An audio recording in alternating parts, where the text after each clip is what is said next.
but every year, I think, more or less, Eric brings in scholars in the field of various fields of Jewish scholarship. And as Eric puts it, we're an institution where we grow as teachers, but we don't only grow in our practice of teaching, but also in our familiarity and knowledge of what goes on in the sort of academic Jewish world. And so we have Rabbi Dr. Kaplan joining us from Jamaica. He's a rabbi there in Jamaica, and also, as Eric puts it, is the preeminent scholar on Reform Judaism. And he was also Rabbi Grossman's teacher in high school. So we're fortunate to have him with us. And please, if you can close what you're doing on the computers. I know it's really tempting because we're all busy, but if we can give Rabbi Kaplan our full attention, I really appreciate it. Well, thank you, Rabbi Cohen. And maybe I could just get everyone to give your names so I may not remember exactly your names and maybe what you teach. I'm Brad Bernstein. I teach Bible. Mark Silverstein. I teach rabbinic literature and also Jewish ethics. I'm Pete Stein. I also teach Bible. Baruch Lazevnik, teach Talmud and ethics. We all run a minyan of sorts. My name is Aaron Wolgel. I teach in the Bible department, as well as I'm the director of Jewish Student Life, all of the experiential Judaism that goes on at this. I'm Ruben Maldrek. I teach rabbinic literature, which means Mishnah, some Sefer Chinuch. I do a scribal arts elective. David Freed, I teach Talmud. Ina Fuchs, history and Jewish ethics. Andrea Weezy, teach Talmud. Oh, well, thank you for having me here. And yes, I taught for 2 years at Chat, and I had a very bright 10th grader just a few years ago, Eric Grossman.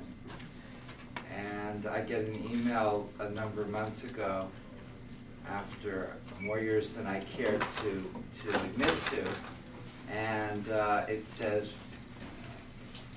Are you the same Mr. Kaplan who taught me Jewish history at Chat so many years ago?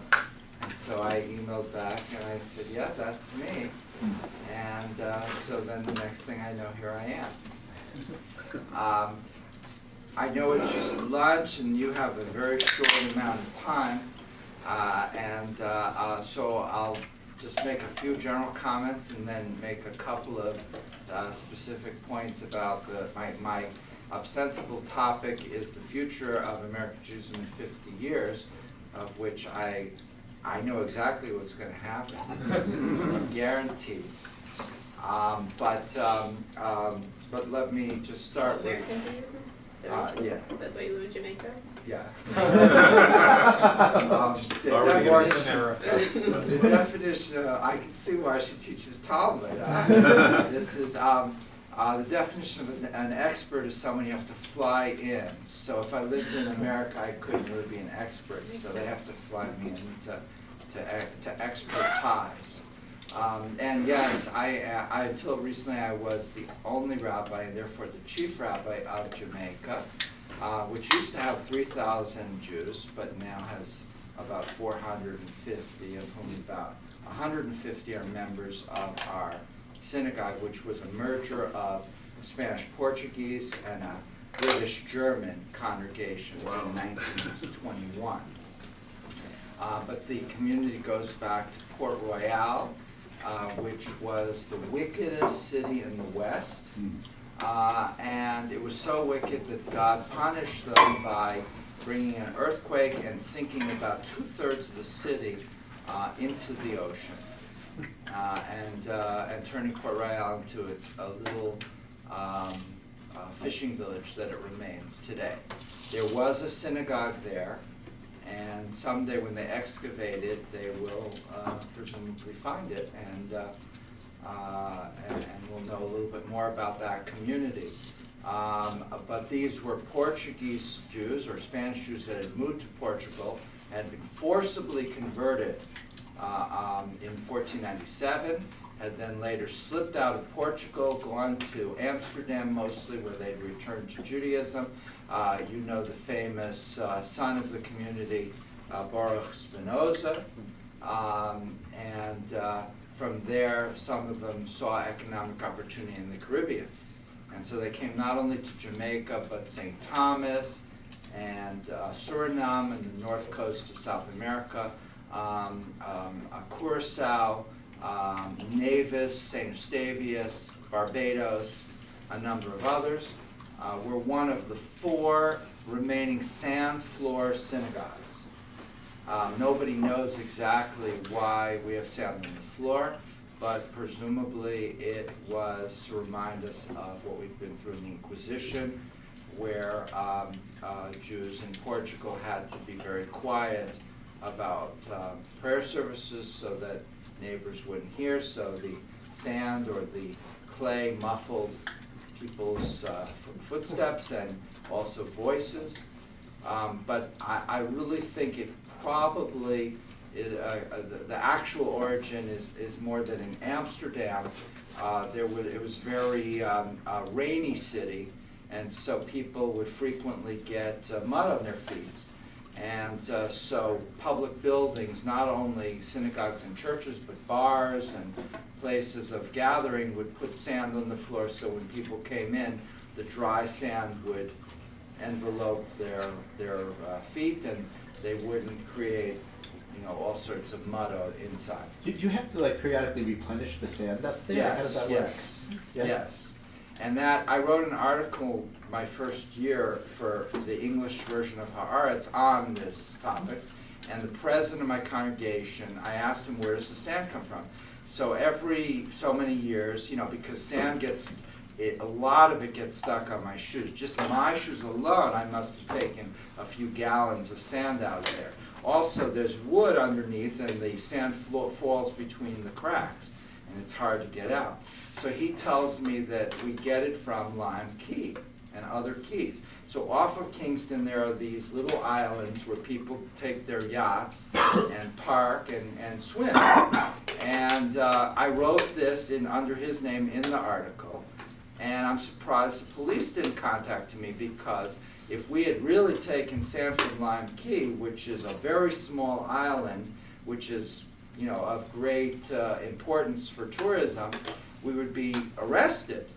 So where we really get our sand from, it's not really sand. It's dust from the quarries, from rock quarries, and so that's where we really get it from. Why? Where did the Israel Museum get their sand? For their So Israel Museum, it has a whole synagogue from Suriname. And this is very, very similar to the one in Kingston. But Suriname had 2 or 3 sand floor synagogues, 2 in their capital, and 1 in the Savannah, Yehudan Savannah. And the one in Yehudan Savannah is destroyed, so you can see the ruins there. But in the capital, there's still 2 of them. And one of them, they donated the inside to the Israel Museum, not the building itself, but the entire interior, including the sand. Where that sand came from, I don't know. But that's an authentic interior. They now lease out the building to a computer company of some sort.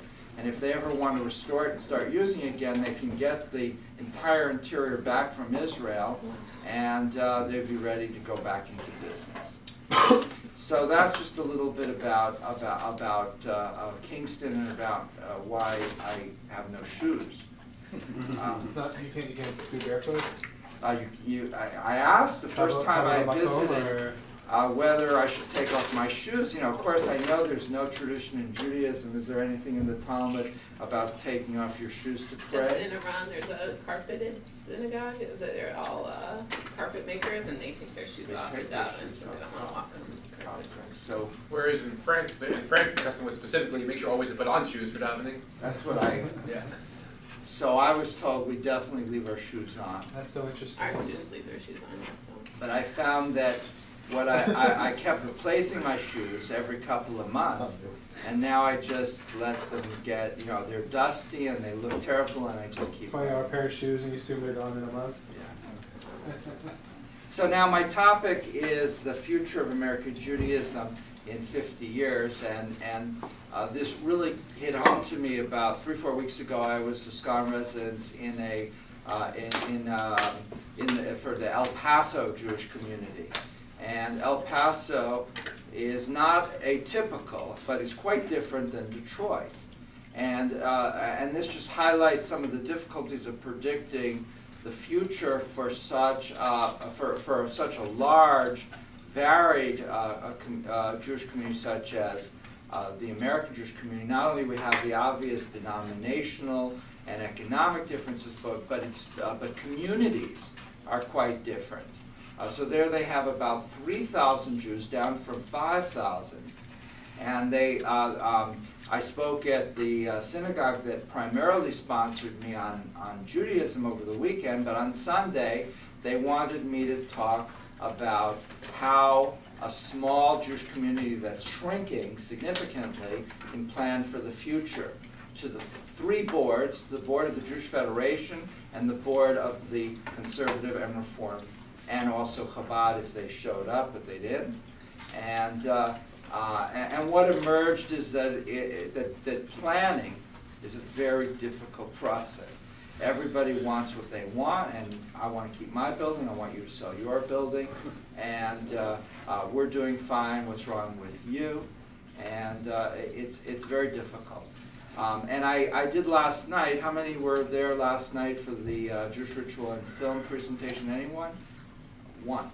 And so what was shocking to me is how I showed clips from 3 films, and I threw in there. 2 of them were quite serious, and the middle one was intended just to lighten things up. And in El Paso, they laughed and they thought it was just hilarious and very true. Here, almost everyone was actually offended by the very same film. What was it? When Do We Eat? Which is a comedic film about Passover Seder. I wasn't. I'm surprised. I was surprised by that. I thought that people would have like. Do you know our parents? Touche. I feel like the tone was obvious of what they're trying to convey, and kind of the ability of how we look at ourselves when doing these things that we're supposed to do, but everything else. And I was really caught off guard because one woman expressed kind of revulsion almost for the first clip, and then I thought, well, there's always one. And then after the second clip, I realized it was like almost everybody. So I was planning to do 3 clips of each of the 3 films, and so you have to, when you're a speaker like this, you have to think quick on your feet. So I canceled the 3rd clip of the second movie, and I just moved on because I figured let's not antagonize my audience any more than I've already antagonized them. But I couldn't sleep all last night. Well, a group from some prom or something came into the hotel at like 3:30 in the morning. But also I was thinking, what is the difference between this audience and that? It's a very suitable for a Passover question. And the answer is pretty obvious, that when you have a Jewish community of 3,000 in a fairly large city, most of their social interaction is with non-Jewish people. And they know that most of the non-Jews in El Paso are very philo-Semitic, that there's very low levels of anti-Semitism, and they're not worried that some of their friends or neighbors or even enemies are going to see this film and are going to then form generalized anti-Semitic stereotypes based on it. In Detroit, now I could be wrong and you can correct me, it's a much larger Jewish community.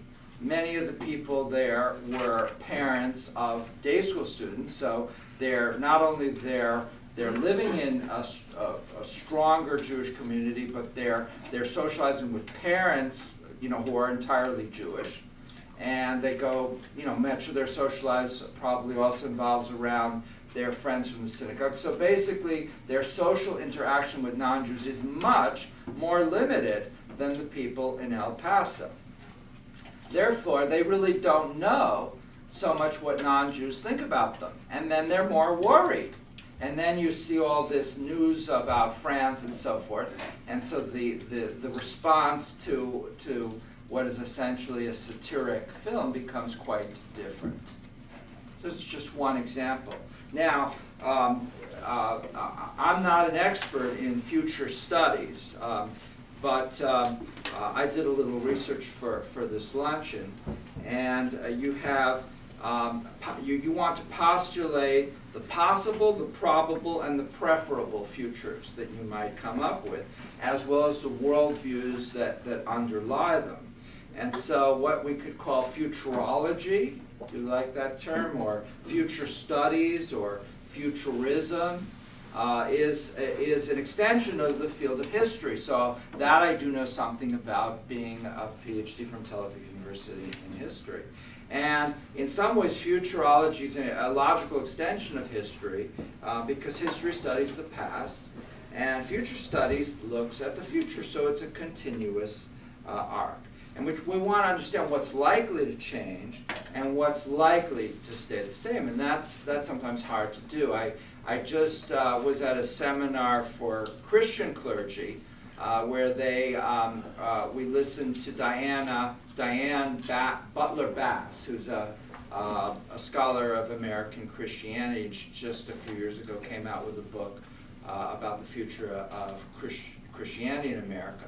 And she argues that things have fundamentally changed because people, Americans now, are reversing the traditional paradigm, where the traditional paradigm, according to my limited understanding of her, is that people first accepted the doctrines of their denomination. In the Christian context, you accepted that you were going to accept the doctrines of Methodism or something, or Catholicism. Then there are certain practices which go along with that denomination. Let's say, to be a Catholic, you have to do certain things and abstain from certain things. And then, as a result of that commitment to the doctrines and then the practices, you're part of that community, by de facto part of the community. And she said that for young people, spiritual seekers in America today, it now works in the opposite way. That people are looking first and foremost for a community where they feel comfortable in. And then they try out certain practices, very tentatively at first. And only much later are they willing to engage at all in a discussion of beliefs. So I don't know to what degree this may be true, and I don't know to what degree this may apply to Judaism, but it certainly struck me as something to think about. Now, futurology, as I said, has 3 Ps, right? Do you remember what I said? If this was one of those psychometric tests, they would... Possible, plausible, and preferable. Wow, that's good. If it was me having to answer, I would be like, don't even... Can I just comment that Yes. It sounds like what this Christian scholar is saying is that it's post-denominational Christianity. Correct. But she's interested in the dynamics underlying that, that, like in Judaism, as you know, we're also seeing supposedly a period of post-denominationalism. The question is, what is motivating the individuals? Because, okay, we can say there's a period of post-denominationalism, so that's great as far as it goes. But if we want to figure out how do you reach young American Jews or young people in America who might be interested in Judaism, you have to have some deeper understanding of the psychological processes, or how people form attachments with religion. But now, so in addition to the 3 Ps, you have a W. Anybody know what that might stand for? When?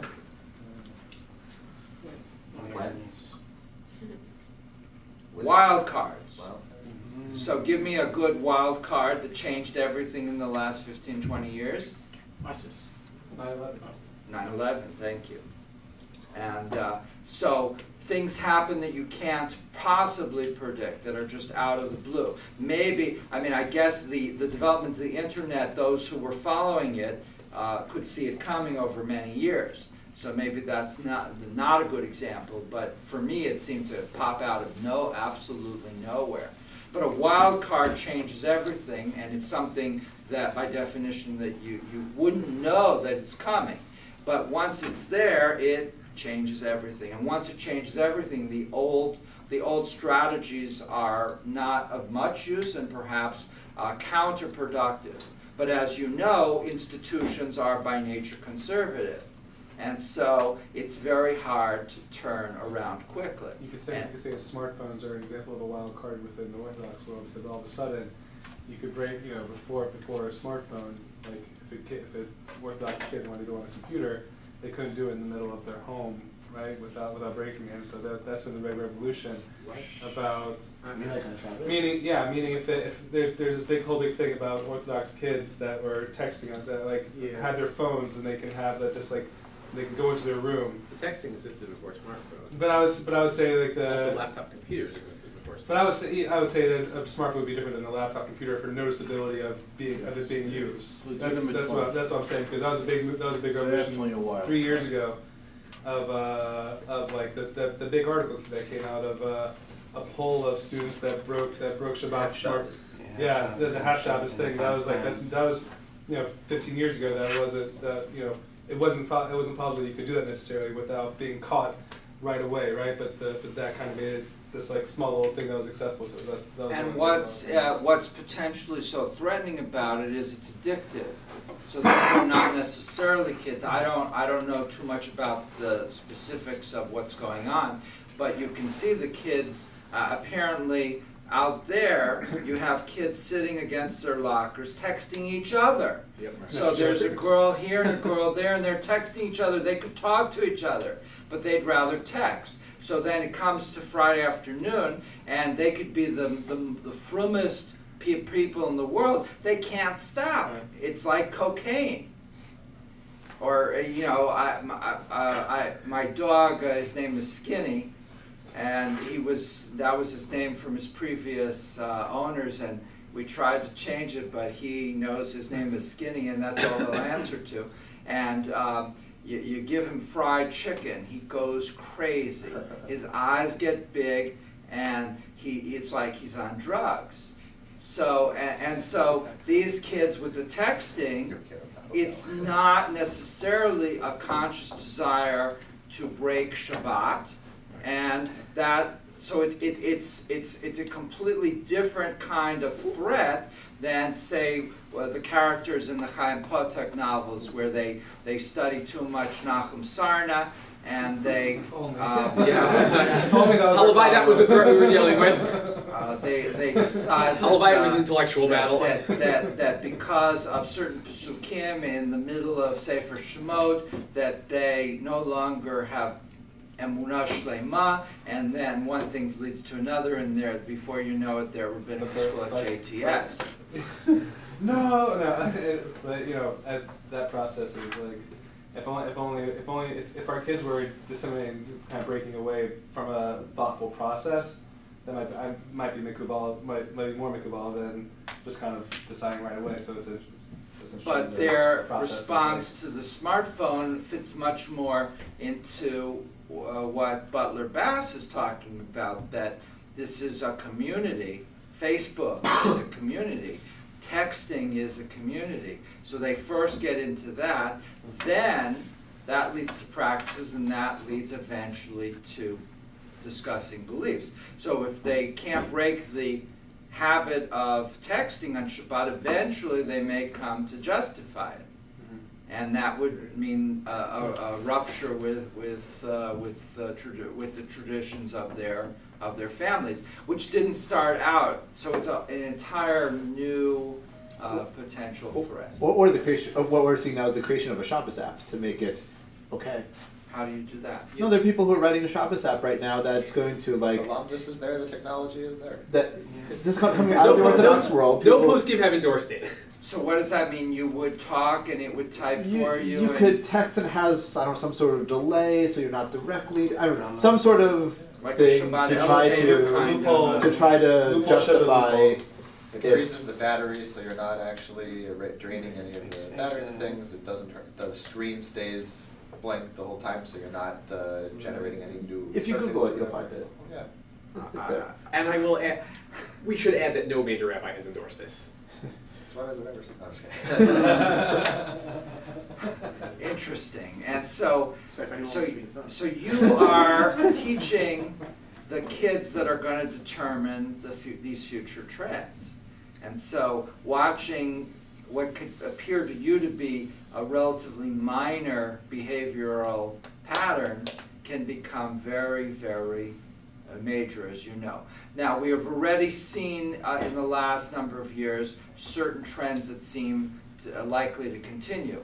And now, again, I don't think that these are felt as much in Detroit as in El Paso, but I'll throw them out for you one at a time and you'll tell me how true they might be. One is the decline of bricks and mortar synagogues. Yes, It's happening here. I'd say it's happening. I'd say They're it's happening. combining. If only our Yeah, shul they're had those combined. bricks. No, but I was also saying that for a large chunk of it, at least for people coming out, that's really based upon people that are coming out of college, and the people that are willing, that want to engage in synagogue when they get into adulthood, which isn't happening anyway. No, but you have a lot more independent minyanim that happen in people's But that's not brick and mortar. Right, that's what he's saying. The decline of The decline, so that's, but if you say that's what's happening. It's also the freeloader generation. The younger generation expects everything religious to be free and doesn't want to pay dues for No, synagogues. they So start, of they course start, they're well, going no, to they don't know what services they're getting from these places they're giving money to, and so they want to know if I'm giving money to it, what am I getting back for it? I'm not sure. So this is When this their is- parents die and they need someone to do a funeral, they'll come crawling back to the synagogue. Or when they have kids, they need it, and they need to send them Well, to a not preschool. necessarily, because you can do your own rituals. So, Yeah, people get married without connection to synagogue. They find a rabbi. so I get a call from a couple from Jacksonville, Florida. They're getting married in Jamaica. So they tell me, are you available on a certain date? And this is what we have to pay you. And they mention a very low figure. I said, well, I have to drive hours up there and hours back. So it's not worth it to me to do for that amount of money. They said, well, that's what we have available. Now they're having their wedding in a very, very, very expensive resort. But they don't need me because they can just deputize one of their friends. And if they really wanted to, you can go on that, what is it, Universal Life Ministry, and for $19.95, and filling out a simple online application. Holly as a minister. It's $24.99 actually. Oh. I thought about Holly it. so it's cozy. Okay, I so wanted to be the only reverend in the halachic institution. If you really want to tell them that I quoted $19.95, and they may accept the lower Okay. price, you can try. That'd So be open and halachic. so I don't know that they need you for even things like that, and I wouldn't count I wouldn't count on them coming back. Now connected to this is the radically lower levels of affiliation, which a couple of you referred to. Are you finding that in Detroit? Yes. For Look at our young school. for We young have 200 adults. kids, and there's got to be at least a couple thousand kids high school age in this area. But I don't know if I'm affiliated. I know lots of working at Dat Shalom. I'm using it as an example. I teach Hebrew school at one of the conservative shuls here. None of the madrichim that work there go to this school. Okay. And so they're all students at public schools. They're all, and so you can't say they're unaffiliated. But there are many that are not connected, even if they are affiliated. I would say that was even when we were younger too. Or some. Not really. 12, 15. So we can carry on and carry. We didn't even get past the introduction. I want to hear So- more. I'm We have sorry. Al also. We do have PAL, so we're meeting again in PAL. Where is our also here? I was told it's in the big midrash. but- Okay. Yeah. Should Okay. Thank you. Bob doesn't. Wait. Yeah, get it, yeah, you can get a Yeah, sub. sure, thank you. Thank you. It was great to try to start a conversation. I see that school life is really, really difficult to mix with serious intellectual pursuits. But I'll see you, I guess. We have at 1:40. At 1:40, we have Torah Chaim, the Torah of Life, which is an analysis of a source that I brought with me, and Maybe can we continue this conversation also during PAL? what PAL? During that 140 slot? Sure. Can we get? Sure. I think So thank you very whatever, much. well, whatever you'd like to go. Okay. We'll follow. Okay, we're gonna bench. We're gonna I should go off. Hashem Rachat Ha'Elah, Bereshit, Banan, Barnan, Baratai, Derech Shacham Shalom.